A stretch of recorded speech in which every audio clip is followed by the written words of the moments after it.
Hello, lovely humans. Lisa Boleyn here from Flucking Flourishing, and I am very excited to introduce a very impressive and awesome human being, Åsa Nilsson. She is moss loving, which I love moss. For those of you who read any of my stuff, I'm obsessed with moss. She is the life decluttering legend behind More Moss to the People. A Swedish death cleaning queenager. Maybe that can be her new title. She's an intuitive life coach, a podcaster, and she is really putting it out there that we don't have to leave this planet with a whole pile of shit behind us for everybody else. I might let Åsa introduce herself and her story a little bit more, but we're going to really today just be here in the mossy magic with the glorious Åsa Nilsson. Welcome. Thank you. I want to record all of that and use that as my own intro for all my business needs. Okay. Hi, thank you for having me. It's a pleasure. It's a pleasure. It's so nice to have you here in this space. We have connected over social media, really, haven't we? Each other on Instagram, and I think because you are Swedish speaking and now live in Sweden and are Swedish, that's and that a lot of your content is in English is how we first connected, and we've talked on Zoom before. We've never met in person. Never. That's a possibility. So far? Yeah, so far, exactly. So far. So I guess I want to maybe tell us a little bit about your story, your background, and why you are where you are now. Great question. Well, my name is Åsa, and I am Swedish by birth, raised in the United States, and then came back to America as an adult. In 2011, I moved back, and I left when I was 5. So it's kind of I'm in the middle. I don't know who I am. I don't know if I'm Swedish. I don't know if I'm American. But it's I identify definitely much more so on the American side in my ways of being and how I kind of face my my life and challenges and what I choose to feel and how I choose to act. So at this point in my life, I'm 58. I just had my birthday, and I am married to the love of my life. Met him again as an adult, no children, 1 cat, and I feel terrific. I feel like I'm getting better and better and better. And when I listen to your stories and your messages, I'm like, first off, I laugh because I love to curse. You can swear as much as you like on this. You can drop the F-bomb whenever you want. Oh, that's so refreshing. And it's the messaging is so poignant, it's so timely. I mean, obviously for my age group also, but it's important. The messaging is important, and I think that lifting one another up as much as possible right now to be really who we are and not being ashamed of that, that's a huge part of my messaging as well. Yeah, it is, and I think that's why we connected. I mean, it's probably also the moss factor. It is a discussion, but it is that balance in life, and you get to a point. You're a few years older than me, so it's kind of nice to see that, and we've had a similar journey in the sense that we've moved continents, and have now landed in this place that, we're a little bit, both of us, a little bit in between. Me being Australian. Finland, speaking Swedish, which does most people's heads in. So tell me a little bit about Swedish death cleaning. Right. First off, let me go back a little bit more about the moss. I think that it's important because people are like, "What are you saying?" Like, exactly. I don't understand what that means. Well, as an American coming back to Sweden, I find myself pretty consistently going back to the pace of holy shit, faster, stronger, better, gotta have more, gotta have bigger, like the whole the mentality of it's never enough. And I don't intrinsically, I don't believe it. I don't want it. And it's a natural kind of like a flow to go back to that when I start feeling like my throat is closing or my heart is racing and just keeping up with the Joneses, that whole bullshit. And I started a podcast and a movement back in 2011 called More Moss to the People because it was something that I needed, and meaning that here in the Swedish forest. I have a forest 5 minutes behind my home here where I can go walking in the moss. And I'm not used to being in moss, except for when I would come to Sweden. And it gives me so much peace, and it helps me to recenter, recalibrate. I talk to God there. I'm a spiritual gal. I'm not a religious gal, but I'm a spiritual gal. And that is where I connect back to myself. I connect back to source. And I feel like I can calm the fuck down and just listen in to my own messaging and start returning back to my gut and listening to God also, because I consider God to be my partner in crime. So the death cleaning, the Swedish death cleaning, I'd like to make my life as complicated as possible. I don't do things the easy way. I don't know what it is, but I insist on finding everything as complicated and like never following any patterns. Or I mean, I believe in patterning constantly. I look at them always, but I never actually change them. And one day somebody said to me, "You're so good at organizing." I'm like, "Really?" I'm like, "I don't think so. I mean, I think that I'm doing everything like everybody else does." And they said, "No, this is actually a skill. Would you ever consider doing this for your work?" And I said, "No, I wouldn't, and I haven't." But then I started to kind of check in with that. I'm like, well, it is actually really easy for me. And so this is a common theme where I keep telling myself, and I try to put into my heart, let it be easy. Why do you have to keep complicating things? Follow the path of ease instead of complications. And so I started little by little. I'm like, well, what does that even mean? Like decluttering? Yeah, I'm good at decluttering. And then I discovered this book in Sweden by this woman called Margareta Magnusson, called The Gentle Art of Swedish Death Cleaning. And it's a Swedish premise. The whole döstädning, death cleaning, is a Swedish premise where our elders have been doing it for years, going through their homes and just picking up things as they go and getting rid of it, giving it away now. Like, instead of waiting until you're dead, why don't you start looking at this now? And so I started doing this. I started offering this as a path for people who, yes, it is decluttering your home, but it's also deeper in the fact that you're having much deeper conversations. You're getting your paperwork in order. You're starting to think about the really tough conversations and what do I want my death to look like? What do I want my funeral to look like? All these different things that are really, really hugely important and that we're so afraid to talk about. So that's what I'm working with. Yeah. Yeah, and I love that because death is inevitable. Yeah, We're born 100%. exactly, but many of us, or culturally, it can be a real taboo subject that we Oh, yeah. want to talk about, don't want to face it, don't want to look at it. And I know from my own grandfather's death, he left, like, well, he was 89 when he died, and he pretty much didn't get rid of anything. And so his like four remaining children, my mother included, had to Mm. then clean up, and it took Yeah. days and days and days in a Oh, time yeah. that took away from the grieving process, I think. Well, Um, that's also the hardest time to make decisions, right? To make tough decisions when you're in high grief. It's inevitably impossible. And then you start making all kinds of crazy decisions because you just want the stuff out. And sometimes that could come back and not be such a long-term good thing.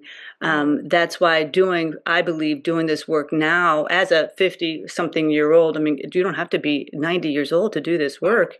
Start it now, and it's work in progress. You always do it. It's never that something that's done. You just keep adding things. Of course, more things come into your home, and then you start just seeing things from a different perspective. And I believe, Thomas, my husband, and I both believe that it is our civic responsibility as human beings, as responsible human beings, that we do not leave a mess behind. mm, And it is my job to take care of my belongings and my home and not make it a nightmare for somebody down the road who's going to have to come in. How can I simplify it as much as possible for them? And that is a huge act of love, in my opinion. So that's what we work with. yeah. Well, I have a question about like the aging process, and how has it changed how you view aging, the fact that you're doing this?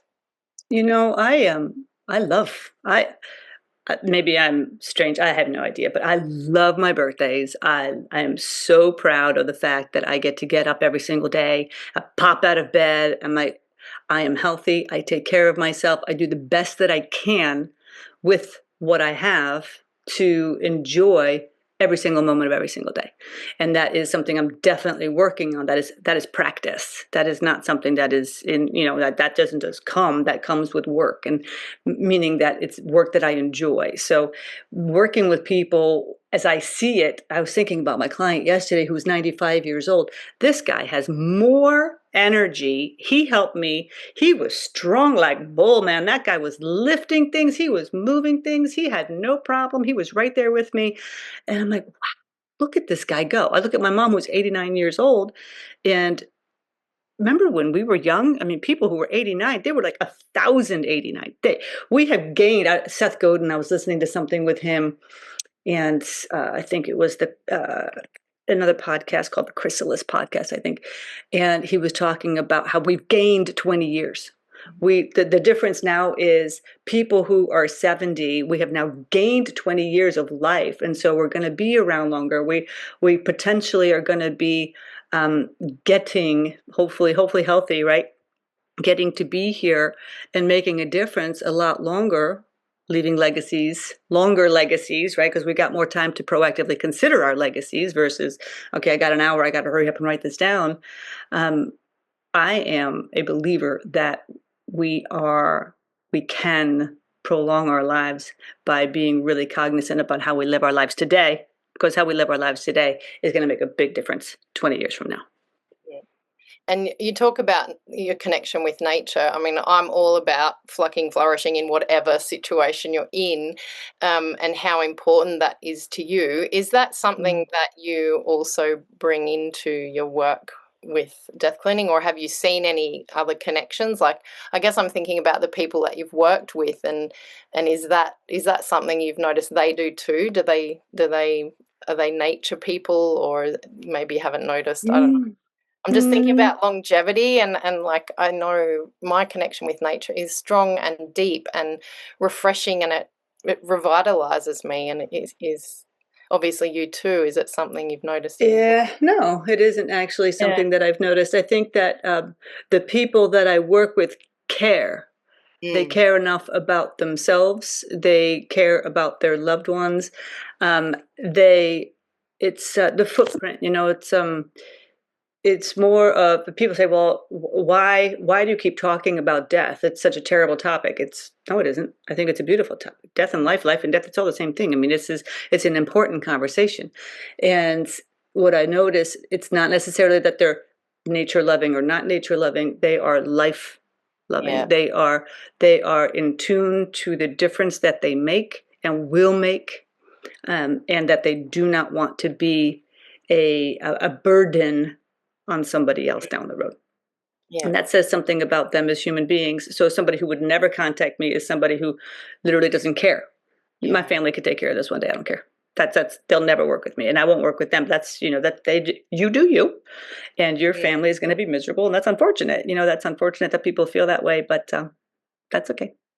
Yeah. Yeah. Yeah, it's interesting with the energy, and I like to hear about people who are 95 who have so much energy Yeah. and Oh, love the present. Is that a presence? Like, I mean, uh, yes. yeah, the being in the moment, and Well, that to even recognize that, I mean, that is the oldest client that I have had. yeah. Yeah, Obviously, yeah. Well, yeah. he is the oldest cutie. Yeah.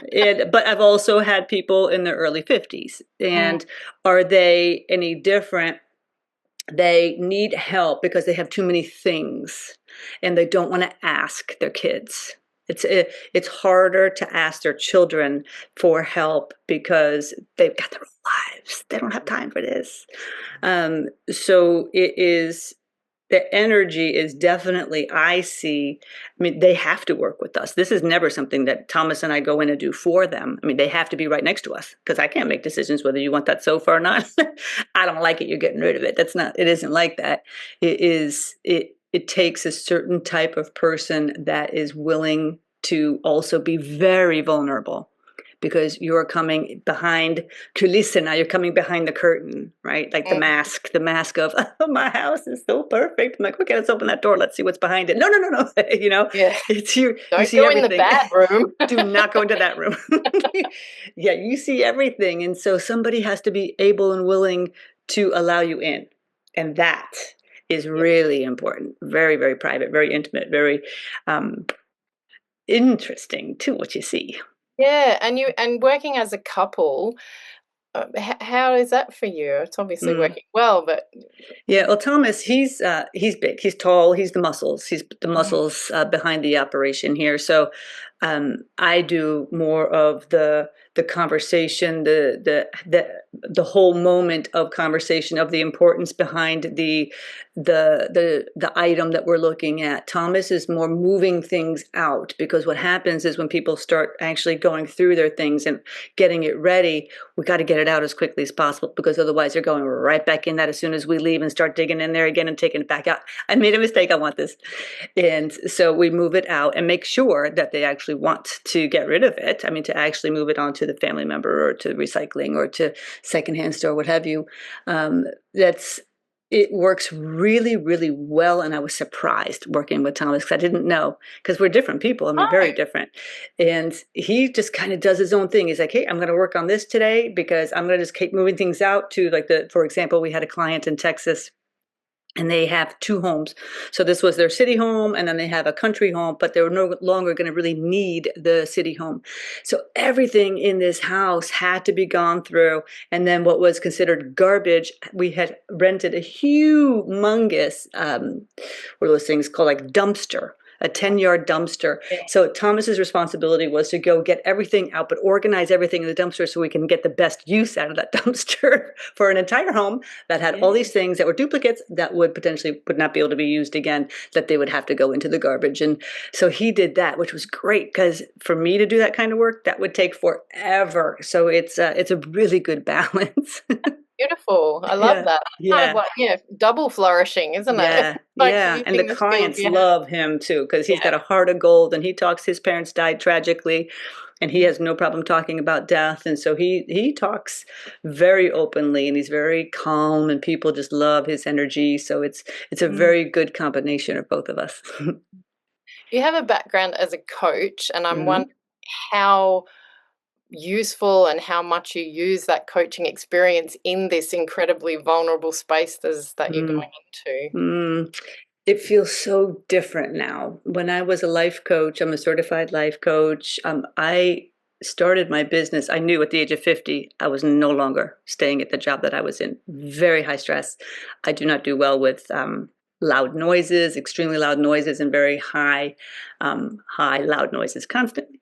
So my nerves were shot. So at the age of 50, I knew I was leaving, and I was starting my own. I had no idea what I was going to do. I'm like, I just know I'm starting a business. I don't know what the business is going to be. And then became life coaching. So, um, life coaching for me was interesting, because I learned more about myself in coaching than what I had ever thought I was going to. I thought I was going to learn a task, but it wasn't like that at all. So life coaching now has rolled into life and death Mm. coaching, and having those conversations. So the skill set of being a coach is never answering the questions for them or telling them what they need to do. It's asking the questions. It's just having the courage really to ask the hard questions that sometimes family just can't. Mm. It's too close. So, yeah, it is definitely a percentage of the business of, like, our, because clients buy packages from us. So if, say, it's 40 hours, out of that 40 hours, let's say 35 hours of it will be actual physical labor, and the other 5 hours will be having conversations, talking just like this.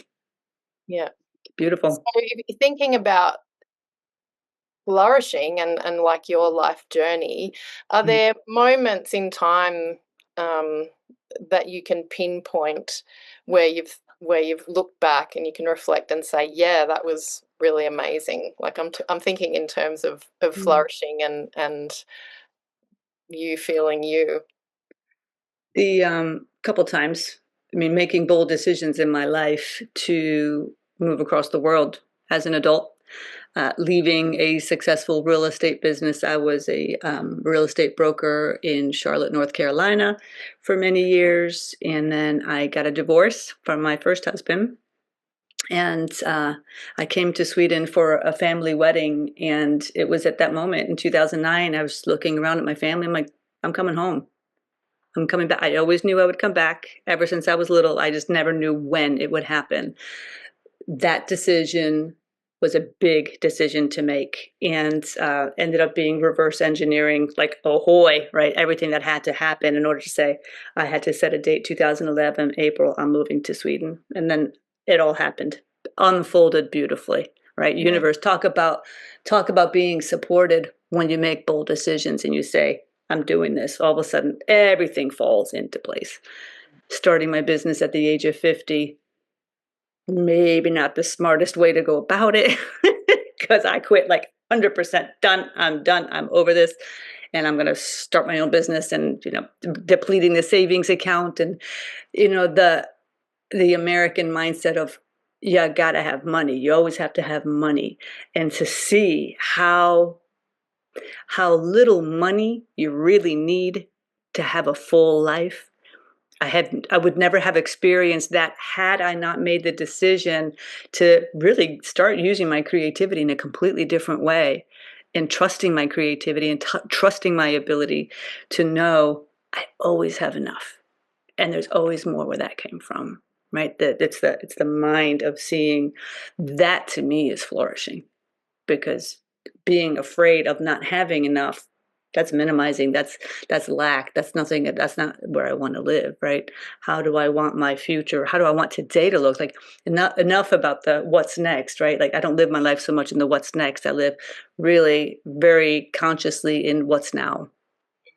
Who do I have around me that I can appreciate right now? What conversation can I have with this person if I dare to, right? This is, to me, that's more important, because I don't take my life for granted anymore. Working with this kind of work, I do not take my life for granted.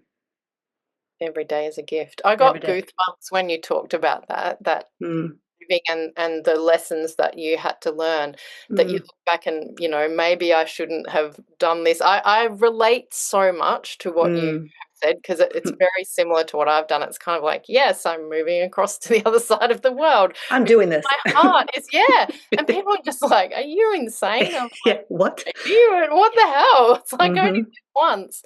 Yes. So I can God. relate to that, and that how important those decisions are.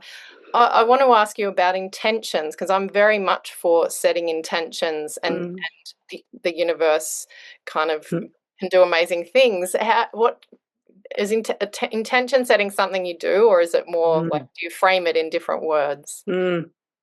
Yeah, that's interesting, because I notice when I do set an intention, Mm. I mean, get the hell out my way, because there is no stopping me. I've proven it to myself over and over again. And I recognize in myself, right? Because, I mean, I spend a good bit of time by myself. So I'm a very analytical person. I spend a lot of time in my head. And when I start feeling like, okay, I am spinning out of control, I got to drop it down. I got to drop it down into my heart. One of my biggest passions is tarot cards, reading tarot cards for myself, and uh, really checking in with what am I not seeing, what am I not feeling, or what am I choosing not to see. More realistic, really. My intention setting, when I don't do it, that is also intentional, because Yeah, I'm not ready. yeah. I'm not ready yet to be ready. And when I'm ready, I set my intentions. Watch out, world. Yeah. Yeah. Yeah. Yeah, that's interesting. I think that you enjoy tarot is really fascinating. It keeps popping up Mm, in my life, and I I actually love it. don't own a deck, so it's really like that's the thing I think that I need to do. It's just been popping up a lot lately, and how Mhm. it can help in so many ways. How did you discover tarot? May I ask? Oh man, I've always been very spiritual. Mm. I have friends that we used to do it for, for play, when we were not play, we were full on adults. We would have like 70 bottles of wine and sit around and doing tarot cards, which I would not recommend that you get all liquored up and do tarot. But um, so that's maybe back when I was in my 30s. Yeah, sure. That's where I got my first deck. My friend gave me a first deck, and you do a reading and you get the book out and you look at what the meaning is. And um, I've always loved that. That was always fun. It always felt like, wow, this is really interesting how real this feels and how spot on.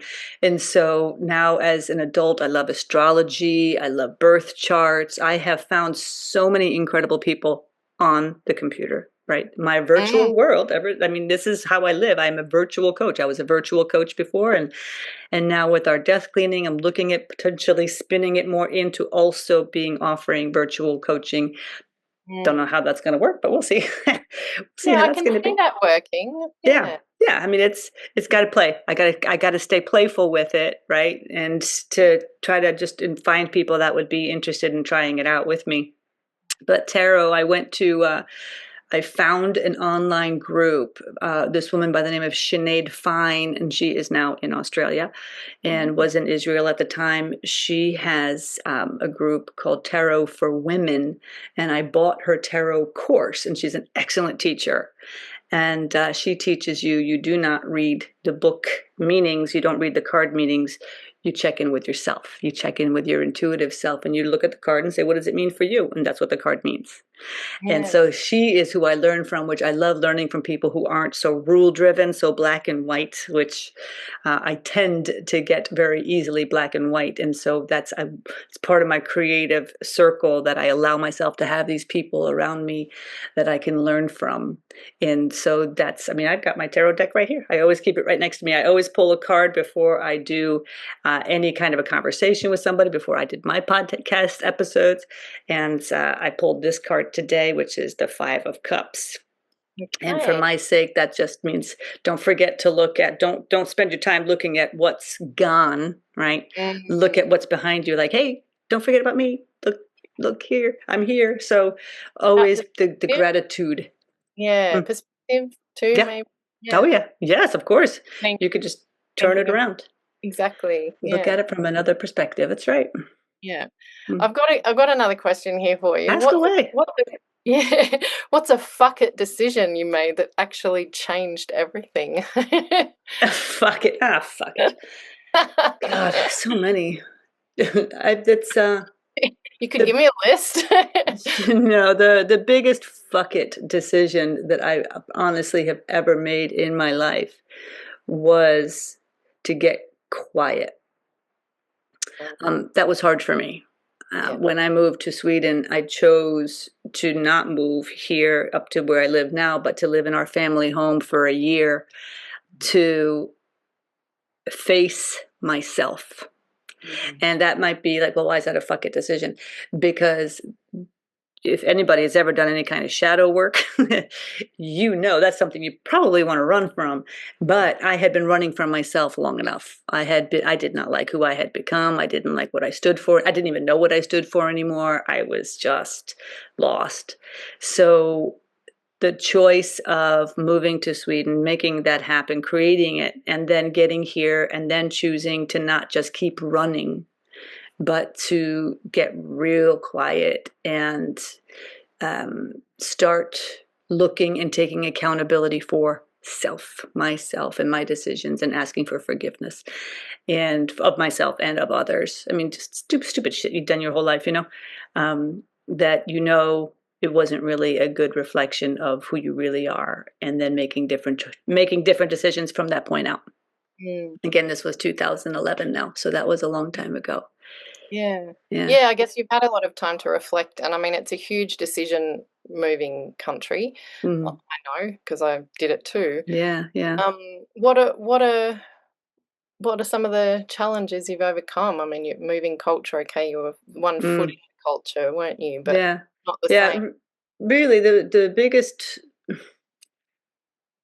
I still speak English all the time. I mean, I live in Sweden, and sometimes I forget I'm living in Sweden. I think I'm still in America. You drive on the right-hand side of the road, people are all speaking English with you. It's like, have I chosen really to come back to Sweden, or am I just living in Sweden as an American? Yeah. So the daring to use my language, daring to speak, do my business, offer my business in Swedish. It's for me. It goes so much quicker. English is my känslospråk. It's my love language, not Swedish. So, and I can communicate much better in English than I can in Swedish. So it's people ask me, do you and Thomas speak Swedish together or English? I'm like, I don't know. I don't even think about what we speak because it's like this all the time. Yep. But when it comes to work, then it's Mm. definitely mostly English. Although I did have not my first, but my client that I just had down the road from me that spoke Swedish with me. She spoke Swedish with me and I answered her in English. Hey, oh, So, that's interesting. yeah, I Yeah. mean, it works because people typically speak the language English, Yeah. but it's But still maybe a, it's the understanding, isn't it? They yeah. understand, but don't necessarily have the confidence of speaking For back. themselves, Yeah. exactly. Yeah. So it works. Mm. But sometimes I don't know, why did I move back to Sweden if I wanted to kind of retain so much of my American isms? And Do you think it has to do with distance? Because sometimes, I mean, I know for me, I mean, it was the other side of the planet, and I had been yeah. here before, um, but there's something about distance and perspective that perhaps can make a difference. Yeah. I what I do love about Sweden is the nature, is the impact, recognizing the impact that we have as individuals on the earth, and the recycling and the water and the ability to have quiet. And um, there is a combination in me, definitely, that is very Swedish. A big part of that is my foundational core of who I am as a human is very Swedish. But the every time I go back to America and how I feel, I can't wait. I run back here. I'm on the airplane. I'm like, going back home, going back home, going back home, going to the quiet. I'm going to land in Stockholm, and it's not going to be anybody at the airport. It's going to be terrific. It's I need the balance. I like the balance. I like going to America, seeing my friends, my family, and remembering that anything is possible. And that is what I see in America. That Mm. you create your own life. Here, it's more of we create the life, and this is how it is, and don't try to be better than anybody else. And inte ska väl jag. I shouldn't be anything more than anybody else. That I don't believe in. I don't agree with that. The Jantelagen. I don't. I believe that we can create beautiful, magical things, and so I think I'm a pretty good combination of both. But the distance does give perspective, Yeah, for that's sure. right. I think it can be useful. I mean, perhaps you don't have to be as drastic as you and I have done. Yeah. Um, No. ma- No. maybe you could go somewhere for a week. Yeah. You could go on vacation. Hire an Airbnb somewhere by yourself. But yeah, it is interesting, and I think culturally too that as humans, you and I, who both have language that we operate in all the time. I mean, I'm switching constantly between Swedish and English, Mm, and perhaps you take the best of both. yeah. You have a different perspective because you can challenge the things that perhaps people believe, um, and you think that, no, you can do it in other ways. Yeah. Oh, yeah. Yeah. For sure, seeing it and feeling it and explaining it and just showing. I mean, like, I love to learn from other people. I love Mm. when people show me a different way or a different person. Like, it's like, well, tell me your point of view. It's like people who say, "Oh, I can only be around like-minded people." I'm like, oh no, I don't want to be around only like-minded people because then I'm living in a vacuum. Then it's an echo chamber that is of no interest to me. How do I grow, and how does the world grow if we're only around people that are just like us? So that's one of my favorite things, is to travel. I love traveling and meeting new people. And I was watching your your whatever, your video from Friday when Yeah. you were in, had just come back from Albania, and Yeah. seeing new people, and how much do we hold against, like, old stories, like the like holding judgments against different people from different lands or what. I'm like, With no yeah. basis except maybe I've seen a movie Yeah, or, right, right. like not Yeah. like a Liam fiction. Neeson. Yeah, yeah, exactly. Liam, what are you doing? No, I can't blame him, but we like I did a bit of research on that, and I mean, it's really biased towards Albania. I kind of feel for them because they Yeah. have beautiful nature, and I mean, it's no Oh, I'm sure. I'm sure it's a corrupt in beautiful any way. country. Yeah, and people were beautiful. It was just Mm, a really nice experience, but everyone's yeah. reaction. that just really surprised me actually. I mean, I was a little bit like, oh, okay, it's a country I'd never thought I'd go to before, but Yeah, yeah. I mean, yeah, I'd been to Montenegro. I've also been to Greece, both yeah, border Albania. yeah. They're really close to each other. Are the Yeah, people yeah, that different? exactly. Mm, Exactly. Yeah. mm. Where's somewhere else that lights you up? Somewhere that you've been that you traveled Oh to? my gosh, somewhere that lights me up. Yeah. Gosh, I've traveled. Actually, one of the most beautiful places and memories I still have to this day is my parents. My father was an engineer, and he had a lot of friends in the engineering world, and he had a comrade who lived in then Yugoslavia. And they Mhm. had a home in Zagreb, and then they had a summer home in Split. And we went down to Split. I was 13 maybe. Yeah, yeah. And we went down there, and they rented a catamaran for the day, and they had a chef on board, and they cooked food for us, and we can lay out and swim in the water right off the boat, and it was like swimming in gin. I've never seen such beautiful water before. It was so clear and so salty, and I'm like, my parents were happy, my sisters were nice to me for that moment. It was just this beautiful experience that, Yeah. I mean, I've never been back, and I've always said I really want to go back to Split, but it's never going to be the same, right? I mean, I believe that it's still very beautiful there. I would actually like to go back. Yeah, that's beautiful. Have you been Mm. somewhere recently? Well, yeah, I was in Crete, on Crete for the first time in my life. My friends from North Carolina, they have built a villa there. And I mean, it's just beautiful. It's beautiful. And it's in Chania, Greece. And of course, I was sick with the flu the entire time I was there. I got sick on the airplane on the way down.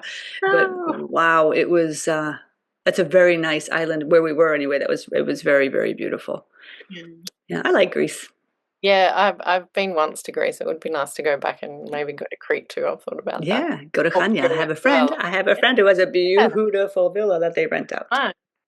That's good to know. Yeah, Um, I can give you a link and you can put it in your notes yeah, if you want to. yeah, It's a that would be very, very beautiful place. okay. Yeah, that'd be good. Yeah, send me all the Mm.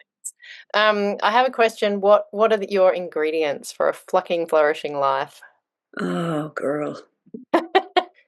My ingredients. Well, I'll tell you. My three top values in my life are peace, freedom, and community. Everything revolves around that. If I don't feel peaceful, if I don't feel safe, if I don't feel free to be me, if I don't have a community around me that is supportive of growth and life and joy and sadness, then my life means nothing. And Mm. it took me a long time to discover what my real values were, what my ingredients, my secret sauce and my secret recipe for joy really is. And it is those three combinations.